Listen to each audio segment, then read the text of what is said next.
listening to The Dime with Josh Rodriguez, your weekly go-to podcast for all things NBA. And now, your host, Josh Rodriguez. What's going on, everybody? Welcome to The Dime, presented by the Ballislife Podcast Network. The Heat take a commanding 3-1 series lead over the New York Knicks. Lonnie Walker, the fourth quarter with the game of his life. And we preview all Game 5s, including the Sixers-Celtics and the Nuggets Suns. But first, if you want to follow Dime, you can on Twitter, Instagram, TikTok, and YouTube at The Dime NBA. I'm Josh Rodriguez at Josh_Rodriguez_. He is Kwab at Kwab, aka Yes. You can find all episodes on the Balls Life Podcast Network. Just type in Balls Life Podcast Network on YouTube. We also have a YouTube channel at The Dime, like I mentioned earlier. Just type The Dime with Josh and Kwab, and we will come up. If you're listening on Apple, Spotify, give the show 5 stars. Leave a comment or review saying how much you love the show. Don't say how much you love the fact that my Knicks are down 3-1, Kwab. It's sad day. Sad day for me. Sad day. Heat culture. Let's not even, like, I don't even want to. We'll talk about it. We'll talk about it. We're going to talk about all games, actually. And the way we're going to do it is through the hellhole of social media, NBA Twitter. Did you just? I can't believe. Yes, you really tweeted that out. NBA Twitter, you are undefeated. First tweet is from Richard Jefferson. Yes, that Richard Jefferson. He says, Lakers have 2 games to win 1. Warriors in 7 would be scary. Multiple players on that Warriors team have come back from 3-1 before. They aren't done. Kwab, I have to agree 1,000% with this. Before we talk about Game 4 and Lonnie Walker's heroics, I do want to nail down this point that this series is far from over. Typically, when there's a 3-1 series lead, I think people tend to believe that the series is done. Like, that's it. Whoever goes up 3-1, it's over. And I know we've seen teams come back from 3-1. It's not impossible, but it's very rare. It's so rare that I think only 14 teams have done it.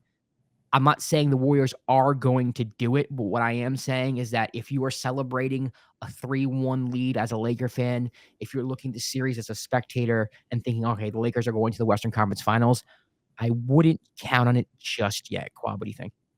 I completely agree with you. I feel like if you're a Lakers fan, or even the Lakers actually in general, they probably have the mindset that the job's not done. Because you're not playing against a typical team. The Warriors are not a typical team. Like Curry, even though he had a triple-double, he missed a lot of shots that he usually hits, and that would have changed the tide completely. Same thing with Klay. Klay really didn't have that good of a game looking back on it, but it's very possible that the Warriors can push us to 7 games. The Lakers probably have a desperate mindset moving forward. Like they need to either finish the next game or the game after. I don't think they want to go to 7 games. I don't think LeBron wants to go to 7 games. He wants to end it so he can get some rest so they can move forward. But it's not going to be easy. It's going to be it's been a tough series all throughout. No, yeah, I agree. I think the Warriors, you have 2 games in Golden State. In San Francisco, where the building has been basically like not what it used to be in Oakland. So, I mean, although, the Warriors have this reputation to have a great fan base, I mean, maybe the Lakers can go in there and win a Game 7. I'm not really sure. I wouldn't bank on it though. But let's not even get down that road. Let's talk about what happened in Game 4. Lonnie Walker with the fourth quarter of his life. I don't want to say game of his life. I'm sure he had better games in general, but as far as pressure and situations concerned, I mean, 15 points in the fourth. AD barely touches the ball in the fourth quarter. Steph Curry's having an all-timer, I guess. Well, I wouldn't say all-timer. He's having a good game. He's dominating the game. He's probably the best player on the floor for all of the game. How the hell did the Lakers win this game? I have no idea how the Lakers won this game. It makes absolutely no sense to me. Fourth quarter, they basically reverted to set a screen to get LeBron on Curry. Right, switch that. And that was basically what they used to do when LeBron was in Cleveland and try to attack that and create off that. Because of that, AD, like you said, AD barely touched the ball throughout the fourth quarter. Yeah. And through the process of that, the Warriors were trying to switch that so they wouldn't get that mismatch. And it ended up they just ended up just giving the ball to Lonnie Walker and tell him, hey, just go cook, because Curry was on him. That's what basically was happening. And then late in the game, even later in the game, they switched and had they put Klay Thompson on Lonnie Walker instead because he was just hitting everything. Even I remember he had one move where he did a fake spin, but he ended up airballing. The one shot he was completely off was when he made Curry fall to the freaking photographers. Yeah, and he was wide open. I was like, you missed that one, bro? Like, come on.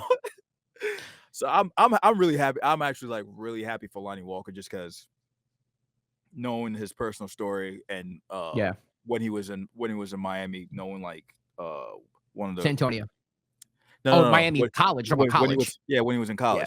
college Yeah. knowing we know your friend Jeff Dyer who works for the Miami U basketball team always had high praise for Lonnie. Always said he's a great kid, great guy, very positive. And then hearing about his personal story after he got to San Antonio was kind of crazy. So I'm just happy he stayed ready.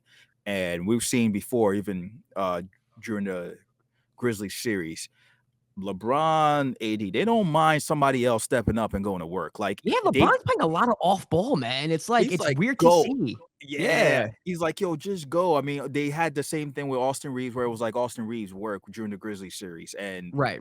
couple other games has been, I guess, D-Lo. So, like we always say, role players and bench players are important when it comes to the playoffs because you need players that can win you a game here, win you a quarter here and there. It makes a huge difference. And the difference today was Lonnie Walker. Yeah, Lonnie was definitely the difference. I have no idea for the life of me why Steve Kerr went away from the pick and roll.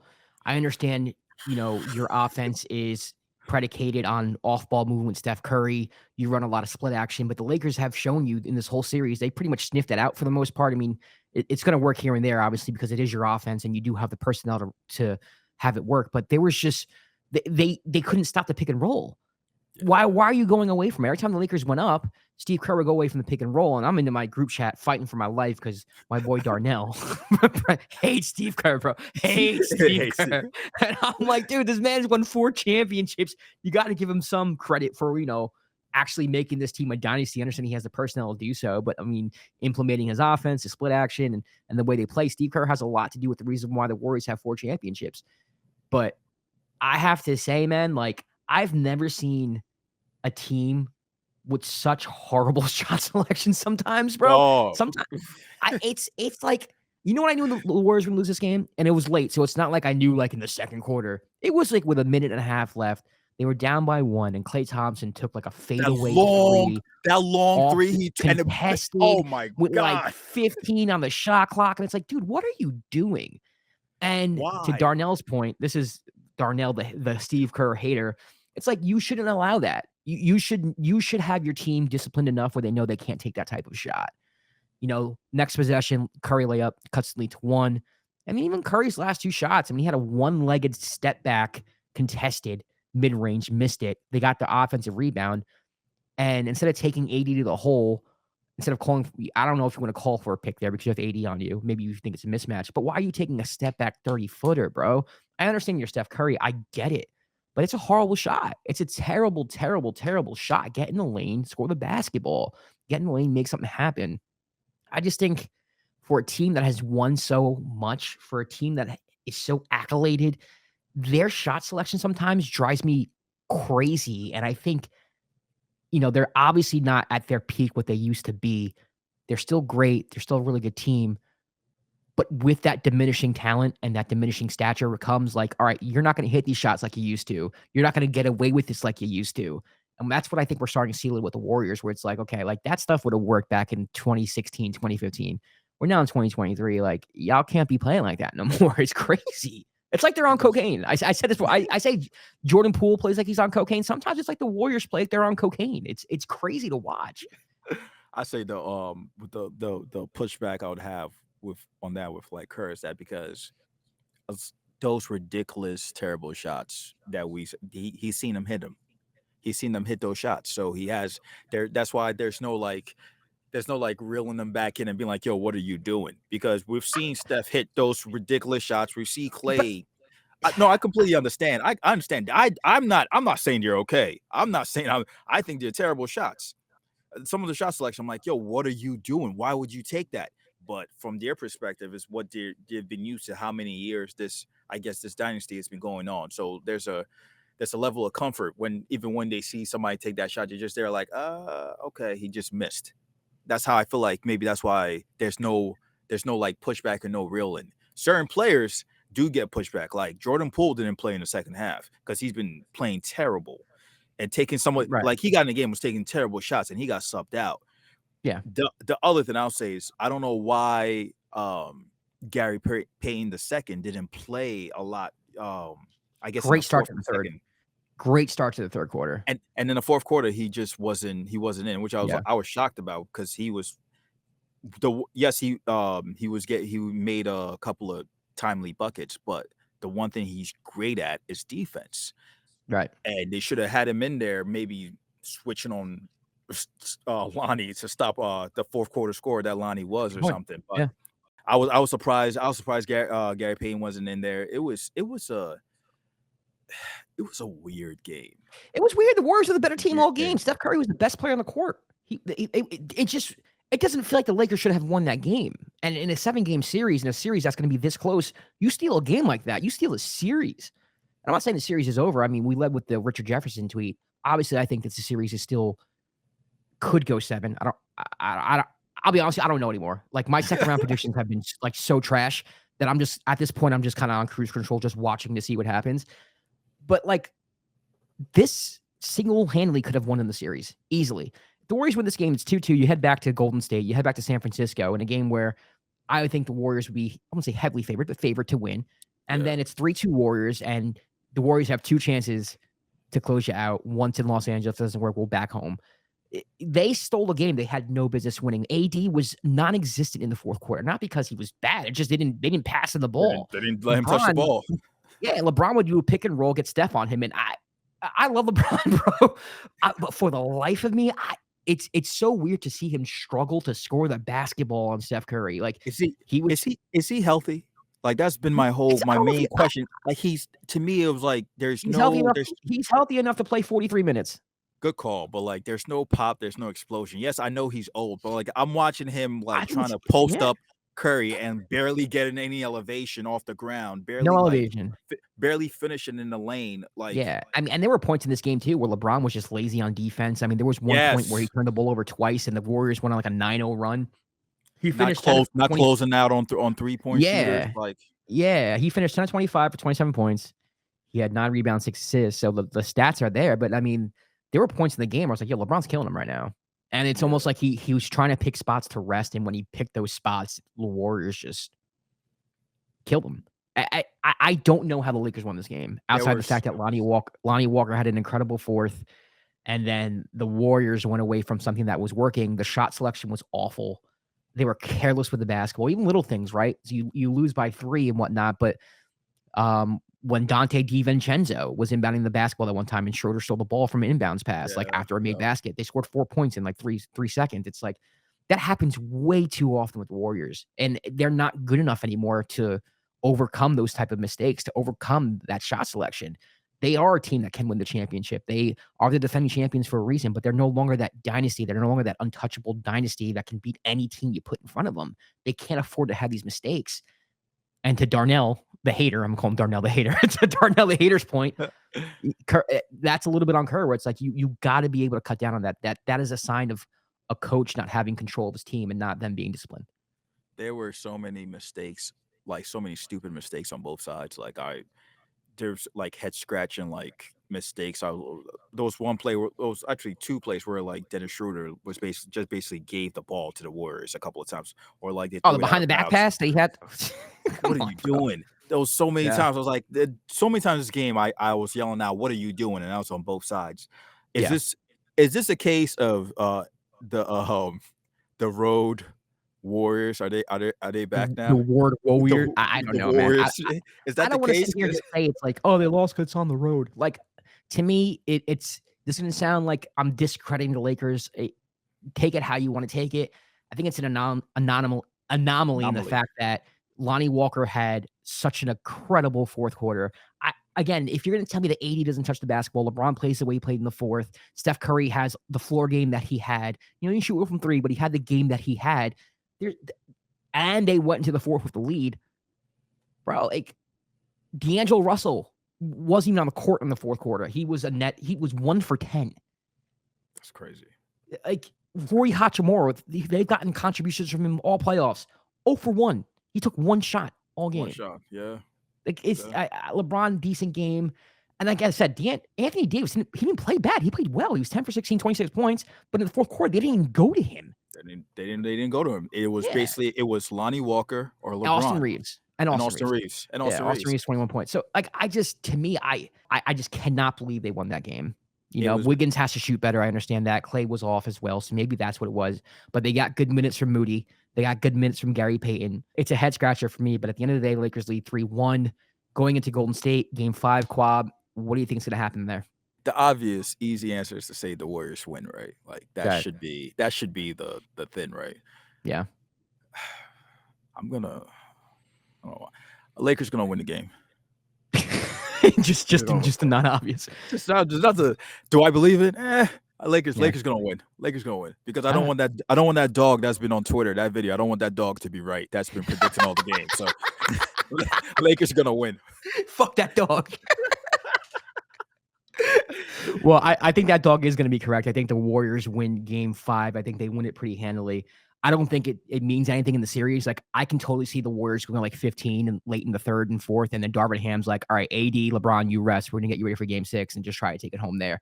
So for me, this is like one of the most inconsequential games where it's like, yeah, you expect the Warriors to win this one. Game 6 is really what's going to decide the series, because I think if it goes back to Game 7, I'm going to favor the Warriors a little bit. You win 2 in a row. Yeah, Game 7 in your building. So to me, this series comes down to Game 6. If there is a Game 6, which I'm pretty sure there will be, I'm going with the dog. I'm going with the dog, baby. All right, let's move on. Second tweet comes from Sean Bernard at Sean_Bernard1. He says, this Miami Heat team is complete proof that the NBA regular season just doesn't matter anymore. He's talking about the Miami Heat going up 3-1 against the New York Knicks. Kwab, before we dive into Game 4 and what went wrong for my Knicks, do you believe that the regular season is now pointless and the Miami Heat are proving that? No, the regular season does matter. I bet you the Miami Heat didn't want to be in the play-in and then like lose that first game and struggle to make the playoffs and then play the number 1 seed. Like, they would have rather gone an easier route if those an easier route. So the regular season does matter. Like, I know they're winning now, so there's people want to excuse that, but the regular season does matter. Yeah, I think the regular season matters too, which is why I didn't think the Heat were going to win this series. Man, I watched a lot of Heat basketball. Miami's practically my second home at this point. My parents moved to the area. I was there for a whole freaking month. I've been there maybe 3 or 4 times within the past year. I watched a lot of Heat basketball. I am familiar with the Heat. This isn't like I didn't watch the Heat. They played the Knicks and they punched my Knicks in the mouth. And I was like, oh, I wasn't aware about the Heat. I wasn't familiar with the game. No, I've watched Heat basketball. I've watched this team struggle to avoid the play-in for the past 20, 25 games of the season. They were trying to get the 6 seed. They were trying to get in. They were trying to avoid the play-in, and they couldn't do it. They couldn't overlap, no offense, the Brooklyn Nets. They ended up getting a 7 seed. And then they lose a home game in the play-in against the Hawks. And then you expect me to believe that, like, oh, they beat the Bucks with 70% Giannis, 2 games without Giannis, and I'm supposed to believe that these guys are Eastern Conference title contenders? I'm supposed to believe that this is the same Heat team that was 1 shot away from going to the finals last year? Yes. Apparently they are. Yes. But yes. Like, again, Yes. the audacity, this Miami team, the Miami Heat have gaslit the whole NBA. We have all been gaslighted. No, they're totally gaslit Knicks fans. That's it. Bob. They gaslit the whole NBA. No, only Knicks fans. We're out here screaming like, yo, we're about to go to Eastern Conference Finals. It's going to be a wrap. We're going to run through the Heat. We're better than the Heat. All this stuff was said. Playoffs are about matchups. It's about matchups. Kwab. You guys, Kwab, I don't want to hear Kwab. This team barely made the playoffs. Kwab. They played it. Par 500 basketball all year. I don't want to hear it. I don't want to. They gaslit the whole NBA. But they made it. But then they beat the number 1 seed, regardless of. But Giannis was hurt.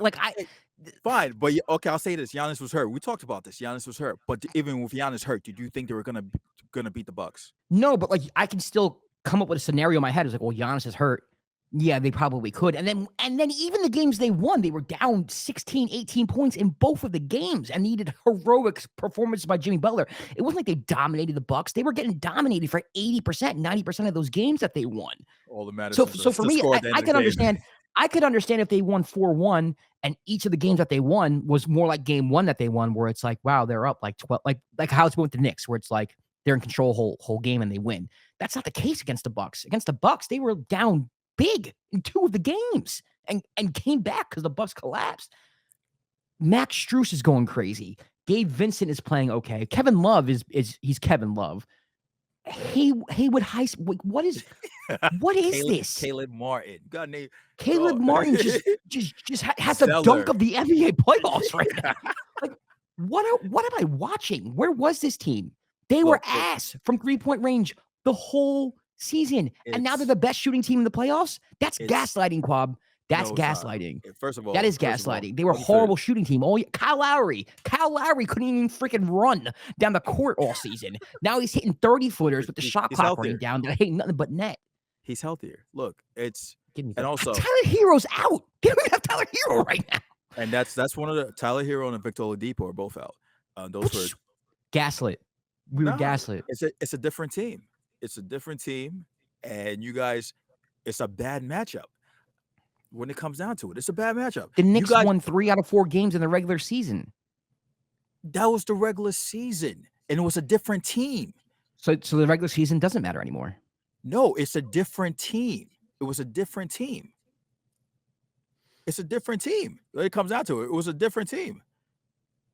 If you look at it this way, right, against the Cavs, you guys end up winning that series because of the way that Mitchell Robinson played. He basically made Jared Allen and Evan Mobley close your eyes because the lights were too bright. The Cavs looked shell-shocked when they played at MSG. It just all besides Donovan Mitchell, even though Donovan Mitchell didn't really have a good series, but you could tell like a lot of the players on the team were kind of like, oh, what the hell's going on here? Like they look shell-shocked. With this Miami Heat team, it's not the same. You got a lot of these players have been playing for a while. They don't care about that. I know a lot of Knicks fans that were saying, "Oh man, when the game gets to Miami, it's going to be all Knicks fans in there." No, it's not. It's still the 25 Miami Heat fans that show up late till the fourth quarter and ran y'all out there for both games. It's a bad all the things that the Knicks do well. That would be a positive. Miami does better. But they don't, though. Like, that's the thing. Like, let's talk about it. Okay, let's talk about it. Let's talk about it. All right, so Heat dominate the Knicks. They lead 3-1. But the Heat weren't a better shooting team all year. It's not like they do that well. Do they have better? They weren't a better. They weren't. Okay, we go each one. They're doing better this series. I want to address each one. Not even that. Do they have better shooters than the Knicks? I would say it's even. You say it's even. This is my beef. This is my beef with the Knicks. Okay, but if you say even, go ahead. Sorry. This is my beef, and this is not even me saying that I think the Knicks are better than the Heat anymore. Like for instance, if these Heat showed up in the regular season and played this way, they'd be a 2-3 seed, and I'd be watching this series like, okay, I get it. Like the Heat are better. Like this is because these Miami Heat, you could argue, could have finished 2-3-4, right? They could have been a 2-3-4 seed, and if they played this all season. So for me, it's like, if I went into the playoffs and that's what was their seeding and blah, blah, blah, then it wouldn't be so hard for me to compute that this team is like better than the Knicks. Now I'm watching the series fold out. The Heat are moving the ball beautifully. Drive and kick, swing it, extra pass. I don't have the shot. Good. Swing, blah, blah, blah. The Knicks are the opposite of that. So it doesn't matter what shooters you have. It doesn't matter you have Quentin Grimes. It doesn't. It just doesn't matter if he's going to be stuck in the corner and timeout facing the stands. Like they don't pass him the ball. They don't pass Quentin Grimes the ball. RJ Barrett barely gets the ball sometimes when Julius and Jalen are on their ish. Josh Hart, as hesitant as he is to shoot sometimes, he's been shooting very well since he's become a New York Knick. He's been shooting fine. So it's the Knicks have shooters. They have Emmanuel Quickley. He's hurt, but Emmanuel Quickley, like he's a 3-point shooter. Like he's someone we've relied on all year to shoot the three. So it's not like the Knicks don't have shooters. The problem with the Knicks is that they don't swing the basketball. They don't make that extra pass. And when they do make the pass, it's late. When they do make the pass, it's off target. When they do make the pass, it's with 6 seconds off on the shot clock, and there's no longer an advantage. There's been plenty of times in this series where Julius Randle, and he scored on some of these possessions, has a pass to RJ Barrett. It happened today. Double in the corner. Julius gets it on the wing. RJ's open. You just got to swing the basketball. He has an open three if that person collapsed, and then Quentin Grimes has an open shot in the corner. The Heat have been doing that all series, passing the ball. The Knicks don't do it. Julius didn't pass. Now he drove, and he got the layup. But in my head, I was like, well, that's the worst thing that could have happened because now Julius thinks he could do it every single time that the Heat double. He hit a fadeaway in the first quarter. I was like, that's the worst thing that could have happened. He got the ball on the fucking nail, and he was posting up with like 4 seconds on the shot clock. The Heat were doubling. We're basically triple teaming him, so like a soft triple. And he hit this wild, he made it in. But when he made it, I'm like, we're in trouble. Because he makes that in, now he thinks he can do that all game. He doesn't learn that I have to pass it out. And Jalen's kind of the same way too. So to me, that's the difference. It sounds simple, but to me, that's the difference between the Knicks and Heat in this series. It's just a total mindset where it's like, it's not in the Knicks' DNA to make that extra pass, to move the ball that way, where it is with the Heat. And I don't think that's coaching. A lot of people blame it on Tibbs. I don't think Tibbs is saying that. I think that's the way Jalen Brunson's built. I think that's the way Julius Randle's built. And to me, that's been the biggest difference. I know they got the offensive rebounding in the fourth quarter. Like that was a problem. But to me, it's just the way these two teams play. And the Heat as a team just play better as a unit. The Heat have been the better team. Yeah. Every game. Even the game you lost. Every game. Yeah. Every game. And to your point, the way the Heat move the ball to their shooters, and a lot of times, I'll say this, besides Bam, who still can hit a free throw, extended jumper, or whatever it is, the Heat have 4 players on the court that can hit threes. Yeah. But they didn't hit threes all year, Kwab. But it was different personnel. It's a different personnel. The best shooter's hurt. The best shooter is sitting on the bench looking like his knee stressing. Duncan Robinson is still there. What are you talking about? Tyler Hero is their best. Duncan Robinson, he can spot and shoot, but Tyler Hero can shoot off the dribble. Tyler Hero can spot and shoot. He can score. Tyler Hero is one of your best scorers. Okay. One of your best scorers. I'll say that. One of your best scorers. No. Yeah. It's fine. One of your best scorers. To me, the way the Heat play, that's more of how you like to play basketball. That's exactly how basketball. I play. Yeah. They move the ball. They find the shooters. Well, I know you say it's not coaching, but they feel like they're way more prepared every game than the Knicks are. They're playing for each other, offensively and defensively. One of the advantages I think a lot of the Knicks thought they would have, and Knicks fans thought they would have, it would be the rebounding. Right. And the thing is that the Heat gang rebound. They box out and they rebound. So they finish possessions, and then they also get the 50-50 balls on offense. They just they feel like they're playing harder than the Knicks are. And I said this before, regardless, and you made the point that if the Knicks figure out the zone defense, they should be fine. The Heat barely play zone. They just funnel the ball to non-shooters. So now you have Josh Hart having to take a lot of threes. You have, I don't know what the stats are this game, but I feel like last game they shot 7 for 40 or 8. It was a ridiculous. Game 3 was awful. They shot pretty well from 3 today. Okay. Quentin Grimes was 3 for 7. RJ was 3 for 5. I think they shot around 40%. I don't have the numbers in front of me, but I do have the box score, the individual box scores. Obi 0 for 2. You're right. No, you're right. How many did Julius take? He was 1 for 4. That's. But those are the one he made was in rhythm, and I remember it. It was in rhythm off of a pass, stepping into it. The 3 that he missed is him step back jumpers, and that's that's a win. That's a win. When do you see the Heat take step back threes, contested step back threes? Unless it's 2 seconds left on the shot clock and they have to. Well, it's Jimmy or Kyle Lowry. Most of these threes that the Heat are taking are in rhythm, stepping into it. You're gonna tell me if you get Quentin Grimes, Emmanuel's hurt, but Jalen, Julius, they hit 3, they can shoot the 3. It's just shot selection. It's selfish basketball. It's not trusting your teammates. I think that's what it comes down. They don't trust each other. There's no it's always I can get the job done even though I see you open. I'm going to do it myself. It's selfish. It's selfish basketball, and they've played like that all year. And I thought that would be their. I thought that would be their downfall. I just didn't think it'd be their downfall against the Heat. I didn't think it'd be their downfall this round. I thought it'd be next round where it was all right, it's going to catch up to them against the Celtics or Sixers squad. But that's the truth, man. I joke about it all the time. Quentin Grimes literally is in the corner, in timeout. in timeout. Just chilling, just wait. And RJ Barrett. He's on the floor. He's the best. Quentin Grimes is He's- technically the best shooter, and he barely gets shots. And that's what I'm saying. Like that's the difference. Like to me, when I look at the roster, when I look at the Knicks roster, I'm like, okay, Quentin Grimes is a shooter. That's a shooter. Yes. Some of the other players that are on the floor, your scorers. Like your primary, like the Heat have more shooters, and they used your shooters. Yeah, they're specifically like they are sharp. They are literally I am in the NBA because I shoot the basketball. I'm a floor space. I shoot like when Duncan Robinson puts the ball on the floor, he's looking to pass it and then reestablish back on a 3-point line. Like Max Strus, even though he gets some dunks, but like he's in there shooting.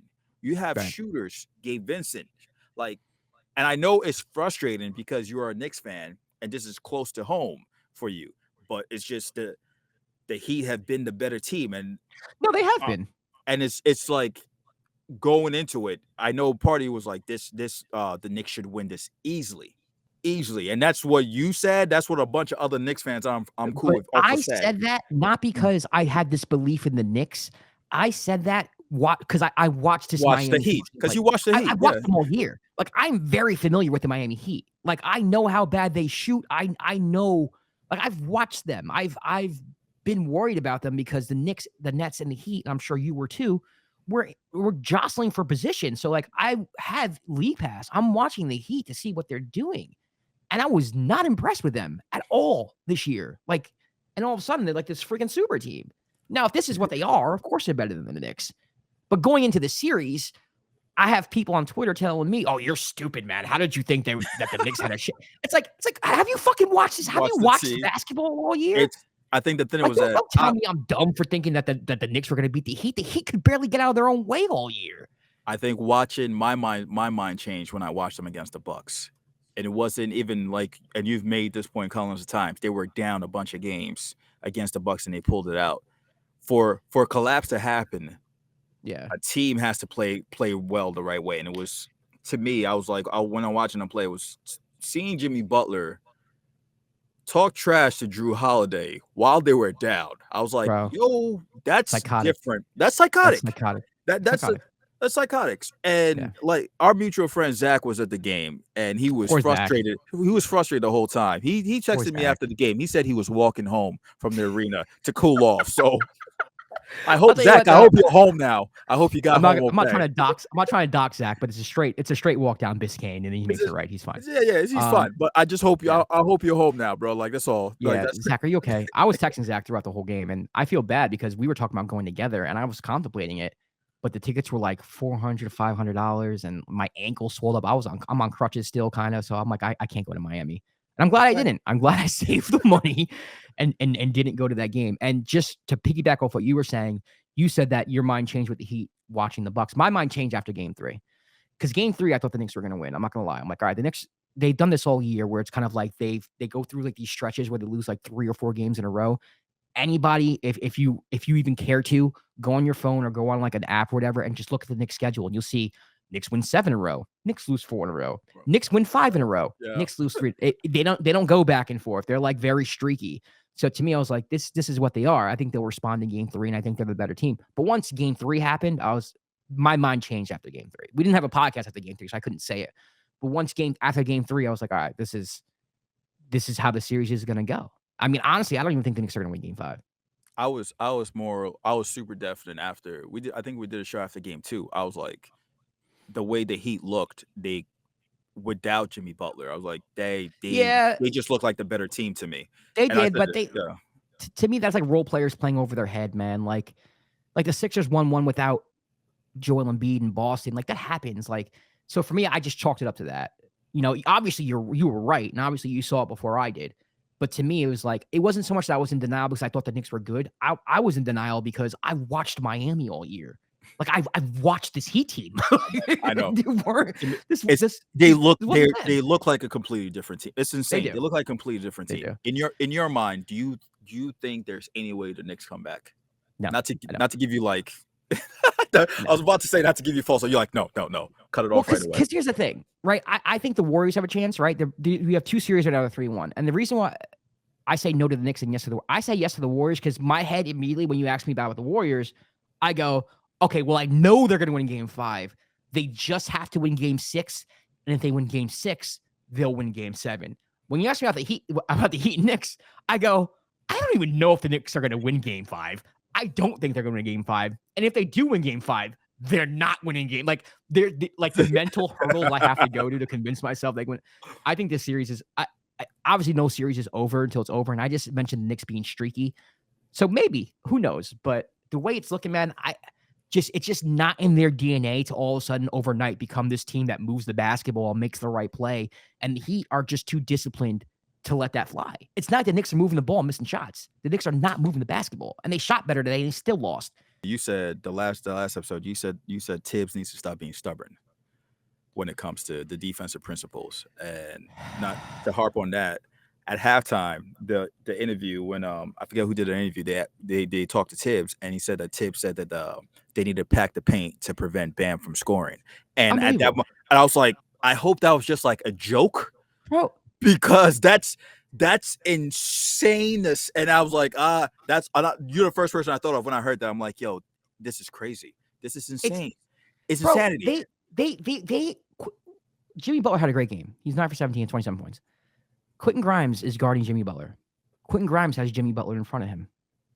Why in the world, with like 6-7 on the shot clock, are we doubling one man away? One man away. On double Jimmy Butler. Like a foot in the paint. Not even in the paint. Before he even makes a move, bro, we're doubling Jimmy Butler, and all he's doing is like, oh, Max Strus is open. Like, we're doubling Jimmy Butler with Max Strus's man. That is suicide. Listen, Quentin Grimes and Josh Hart, I don't think you can stop Jimmy. I'm not saying that they're going to lock Jimmy down. I'd rather force Jimmy into a contested midi. Tough shot. Yep. Yeah. Give me that all day. Once you double Jimmy, he's making the right pass, and then you're scrambling to cover shooters. You're jumping out because that's what they do. The Knicks don't close out for people who are watching. Or people they don't chop their feet on the closeout. There's two ways you can close out, right? You can jump and close out and try to get a hand in, and you fly by. You contest a 3. The Knicks do that, and what happens is when you jump, you're susceptible to pump fakes. So you pump fake, you jump by, and now you have an open 3. The way I play, the way I was taught to play, and the way that I think better defensive teams play, which drives me crazy because Knicks don't do this. You chop, you run, but you slow down by chopping your feet, and you stay in front of the guy. He might rise for the 3, and you might be a little late getting your hand up, but you're not giving up the open 3 after the pump fake. And the Knicks, they're flying by their man, and then they're creating these like 5-on-3, 5-on-4 situations, and then we sit back and wonder why we're not getting rebounds. Well, we're not getting rebounds because everyone's out of position, flying around on rotation. Facts, all facts. How could you get a rebound? I mean, a lot of Knicks fans are like, well, they don't want it, man. This Knicks, it's not they don't want it. They're not in position to get rebounds. And then on top of that, it's like quicksand. Like you're trying too hard. Like there was a play where RJ and Quentin Grimes are like right next to each other, and like the ball went off Quentin Grimes' hand with no one around them. And it's like, it's not that they're trying. It's when you are so frustrated and you're kind of like overcompensating for things, you start messing up even more. That's what I think the Knicks are. I don't think it's effort. It's they are so frustrated with everything that they're just having these unforced errors. But that's all I will say. I think the Heat win game 5. I just don't know how the Knicks win. I don't, unless something drastic happens. I've completely changed my mind on this series. It's like it's time to start Derrick Rose and Evan Fournier. That's the only way. All right, let's move on to the next tweet. It comes from Guru at Dr. Guru _. He says Devin Booker is approaching best player in the world territory. Now the Suns, they go home, they take care of business. It is now 2-2. Devin Booker, I mean, Kwab, I'll be honest with you, man. I don't know if I've seen shot making like this, bro, in a really, really long time. Devin Booker has been playing out of his mind. And then on top of that, I'll be honest, you want to give him a shout out for actually facilitating and distributing the basketball too. I think that's what's getting lost in all this. Like his shot making has been so phenomenal, and he's scoring the basketball at such a crazy clip. He was 14 for 18 for 36 points that people are forgetting that he actually has been phenomenal distributing the basketball since Chris Paul has been out. Before we start talking about the series, I want to ask you about the tweet. Devin Booker is approaching best player in the world territory. Is that an exaggeration? Yeah, it's an exaggeration.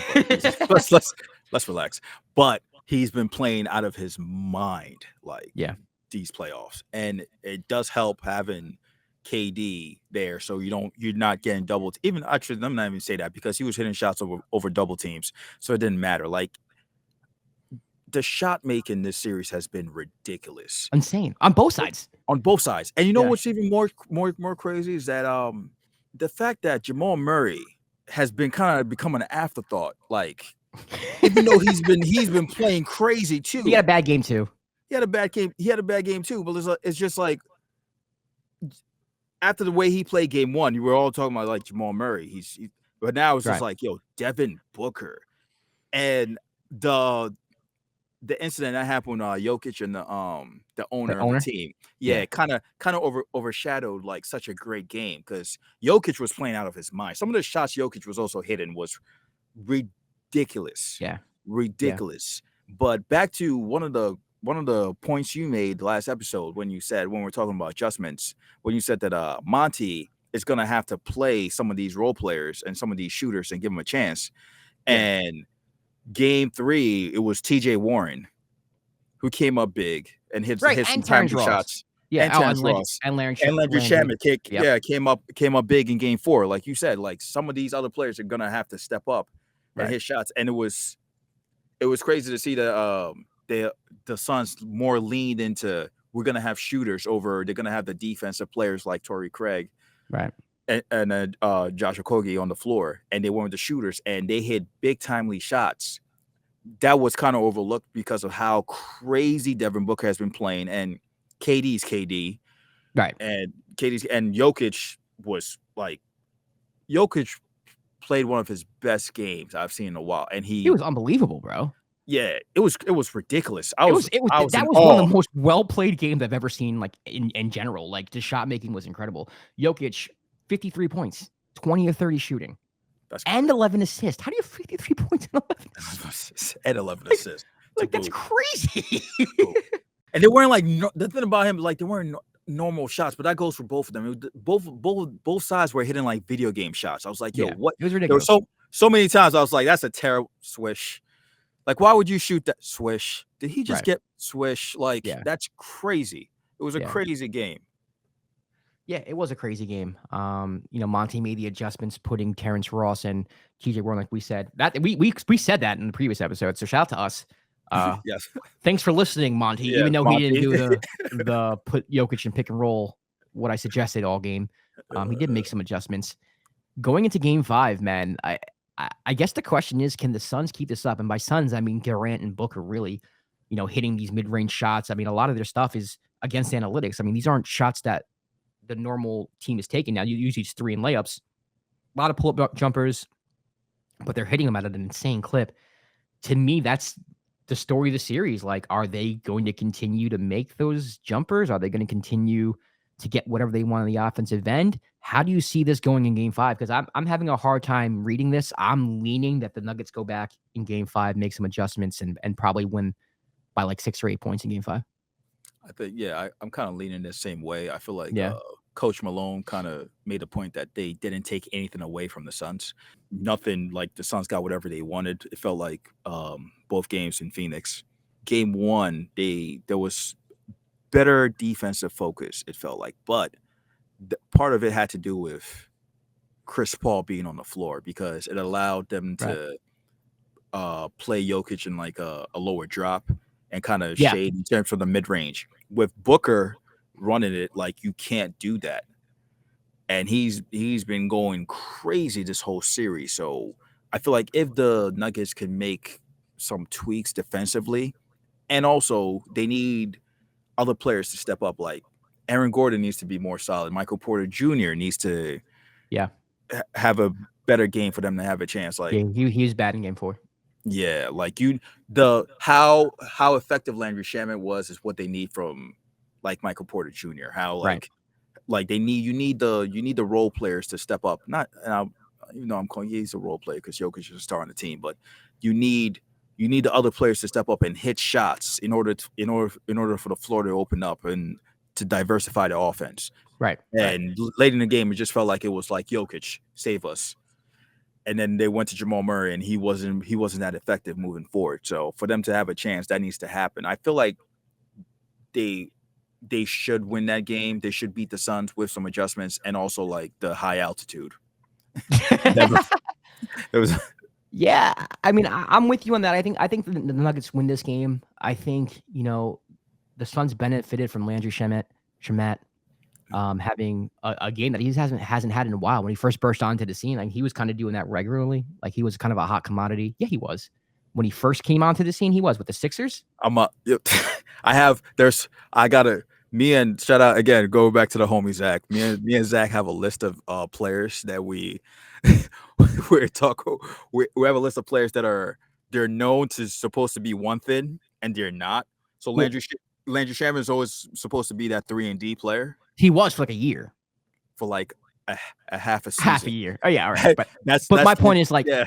More often than not, he hasn't been. But what I'm saying is that like the Landry that they got was when I said he first burst onto the scene, like everyone was like, "Oh shoot, Landry! Like he's a 3-and-D," and he was that for the Sixers. If you could deny it all you want, he was, and then he got traded and whatever. But I don't think they get that again from him. I say that to say I don't think they get that from him. And that's the point. They're not going to. Yeah. I feel like they won't. Yeah, DeAndre Ayton was 3 of 6 for 8 points. He's got to be. His energy was better, but I feel like they need more from him. Devin Booker, man, again, like I think you might have to trap him. I think if you got to get the ball out of his hands, but then it's like, all right, you get the ball out of his hands, it goes to KD. You can't really trap him because if you trap him, then you're leaving a 4-on-3 situation for Kevin Durant. So I'm interested to see what Mike Malone does here. How do you guard that pick and roll if Devin's still able to create and facilitate? But I do think they're going to need someone to step up. Maybe it's TJ Warren. Maybe it's DeAndre Ayton. They're going to need a third guy because KD and Devin can't really do it all by themselves. And I trust the Nuggets role players more like a Bruce Brown at home, even a Christian Brown at home, Michael Porter Jr. at home, KCP. So for me, I think the Nuggets a little more well-rounded. I'm going to go with them in Game 5. All right, let's move on to the final tweet. Talk about the final series of the NBA playoffs. And it comes from Bobby at Snake Draft Viper. And he says, if Joe Mazzulla gains $1 for every timeout he didn't use, he could stop world hunger. Oh gosh. Oh my God. Oh. Oh man. That's funny. But Kwab, I mean, let's just go straight into it. Game 4, 2 situations where the Celtics did not call a timeout. Marcus Smart misses a 3 to win the game. And then he shoots a 3 too late to win the game in overtime.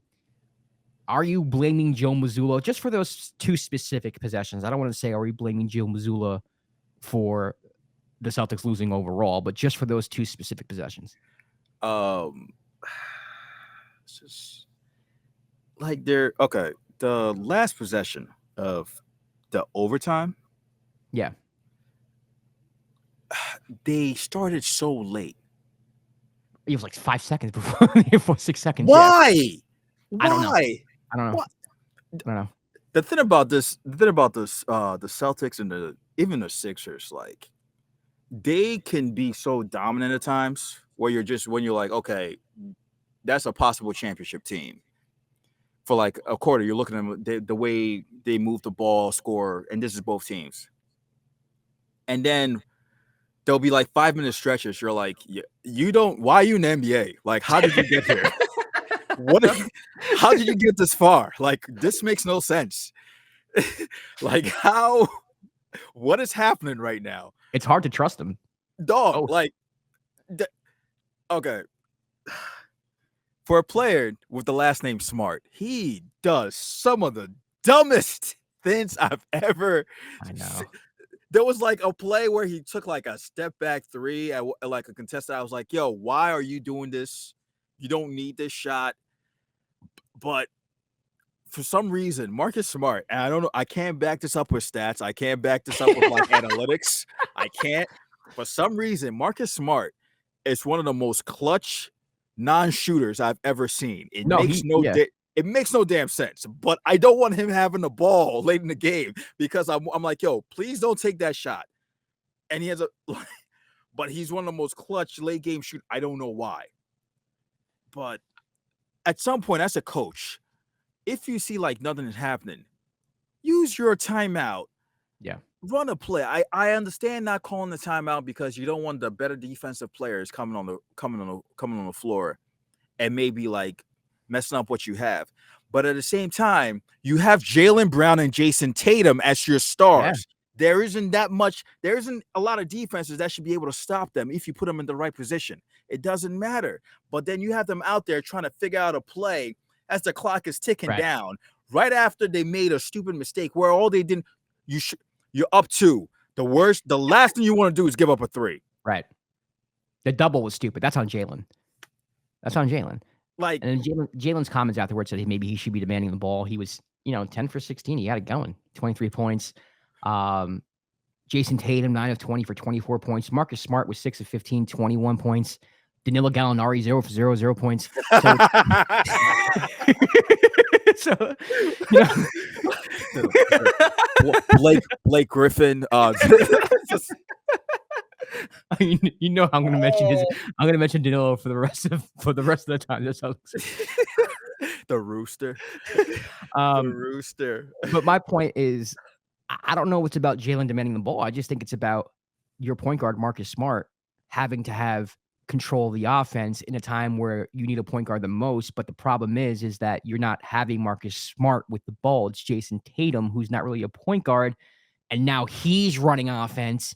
And he's not running offense for him to shoot the ball. He's kind of running offense for the best shot available, which is cool. But you have to have the point guard instinct to go a little earlier than Jason's been going.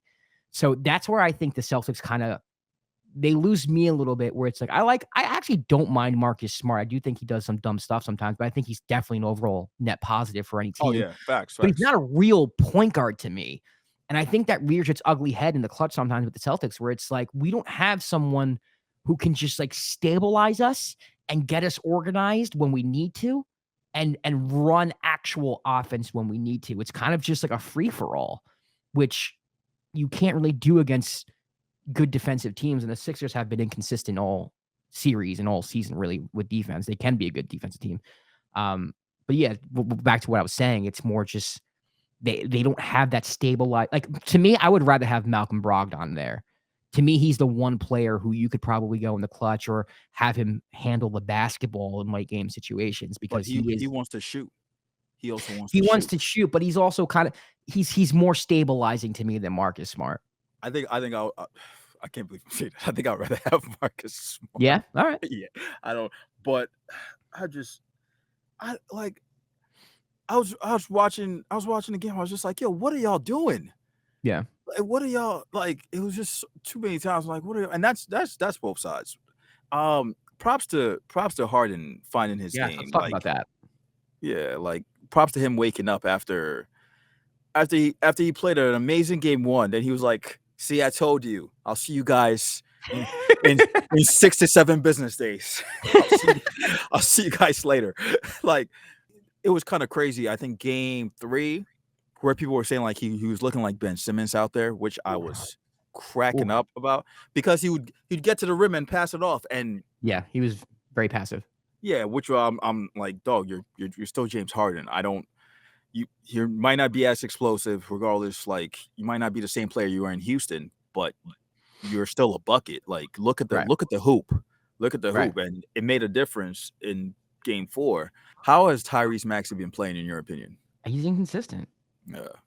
But it's also because I just feel like the offense is inconsistent. They don't really have an identity on the offensive end. Sometimes it's just give Joel Embiid the basketball and get out the way. Sometimes it's a pick and roll. It really, who has it going that night? I like Tyrese Maxey a lot. I think he should be involved more. But when Joel's back, to me his best game in the series was without Joel. When Joel's back, he has to pick his spots. Yeah. The Sixers are interesting, man, because they only had 6 players score. Like, there's only a few players on that team who can score the basketball. You have Joel, Harden, Maxey, Tobias Harris, which is like, let's just hope. And I think actually Tobias has actually been pretty good these playoffs. He didn't have a good game 4, but for the most part, he's been pretty good. And then like, is Niang hitting a 3? Outside of that, no one's scoring the basketball. They don't have a lot of options offensively. Even PJ Tucker, he had that AM1. There was a huge AM1. And then I think he had like 6 points, but it was all towards the end of the game. Like, he's not a reliable option. The Sixers, for as great as Joel Embiid is, like, they need Harden to drop like 25, 30. And then on top of that, they need Max to get 15 to 20 or to what. And it's, to me, it's like, I don't know how sustainable that is, especially when you get deeper into the playoffs. That's what worries me about the Sixers. Both teams need to stop playing CTE basketball. Just like basketball IQ sometimes feels very low in a lot of these situations. And I understand the pressure and all that, but like, come on. No, I get that, man. I feel like that way watching the Sixers-Celtics. I feel that way watching the Knicks. They don't like, sometimes even the Warriors, man. Like they just like the shot selection. It's like they're on cocaine, bro. It's weird. It's a weird year. I said this in one of the earlier podcast episodes where it's like there's no Jordan's Bulls, there's no Spurs, there's no LeBron's Heat. Like this is so wide open, and it's kind of interesting to see the teams that have making this far, because usually when you get this far, you're flawed. Yeah, you might be flawed, but you're a smart, well-coached, disciplined basketball team, and like half these teams aren't. It's just it's not a lot of discipline going on. Yeah. All right. So what do you got? Game 5, Sixers Celtics. Celtics. Yeah, I got the Celtics too. I think the Celtics still win in 7. I can see Philly winning Game 6. I still got the Celtics in the series. Have you changed your mind on who you think wins the series? No, I feel like the Celtics should be able to pull off the next 2 games if they cut out the stupid mistakes and play the right way. But the problem is that the longer the series goes, the more healthy Embiid gets. Yeah. And that's when you start running into trouble. Like but then he's running into Al Horford and Embiid stopper. That's crazy. Like how Al Horford had him on lockdown. Like, bro, it was crazy. And PJ Tucker like had to like get in this guy's ear. Like yo, wake up! It's Al Horford. What are you doing? Like, but this happens every year with the Sixers. With Al Horford just like haunts them. It's not the first year Al Horford has killed the Sixers. Al Horford killed the Sixers so much that the Sixers decided to sign him in free agency, and then they signed him in free agency, and he killed the Sixers so much because he was so bad with the Sixers that they let him go, and now he's killing them again. He wasn't. I still don't understand why they signed him. It wasn't a good fit. Like, and they try to justify it. Like, it was a terrible fit. But Sixers need to close it out. I mean, no, the Celtics need to close it out in 6. I feel like if it goes 7, anything could happen. Yeah, anything could happen. You put yourself in a position to go against. You never know which Harden is going to show up and which Embiid is going to show up. So, and whether or not Joe Mazzulla is going to call timeout. It's really easy. Joe, look at me, Joe. It's here, right. Full. You want full? Like, hey, T, timeout. Right. Look at that technique, Joe. Show me again. One more time.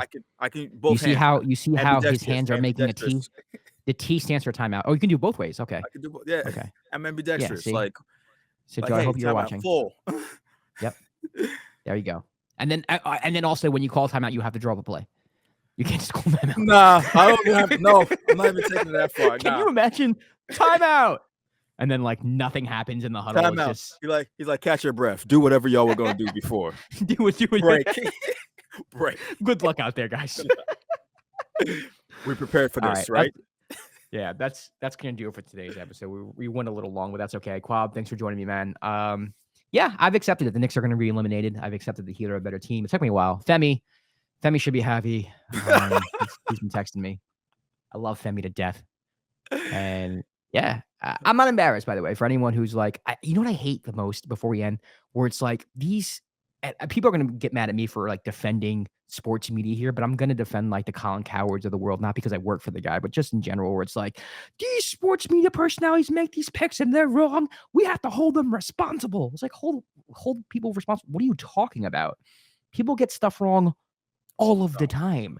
These people on TV, these people on the radio, they get paid for their opinions. They're going to give you their opinions. They're going to be wrong more than half the time. You are wrong half the time. For you, anyone listening to this podcast, you are wrong a lot. You are wrong probably more often than you think you are. We all are wrong. Just have a good time talking basketball. Let's have a fun time talking basketball. It's a game. It's a game. Please remember that it's a game. So stop with the crazy ass tweets. Yeah, I mean, because once tweets like some of y'all put out there, it's gonna be fun because I have a couple tweets that are gonna be exposed once the Knicks lose, and it's gonna be fun because I'm gonna just respond like, "Yeah, I was wrong." So, what's your point? So you don't have anything to say? No, I was wrong. It happens. Like the other team won. The other team won. Like, what do you want me to see? You want me to like broadcast a live apology? Like, I had the Nets beating the Sixers. Like. They want these guys to like have like these statements as if they said something racist, like, I'm sorry to my family for embarrassing them. I should have known the Heat were going to beat the Knicks. Sorry to my wife. I didn't mean to like it's.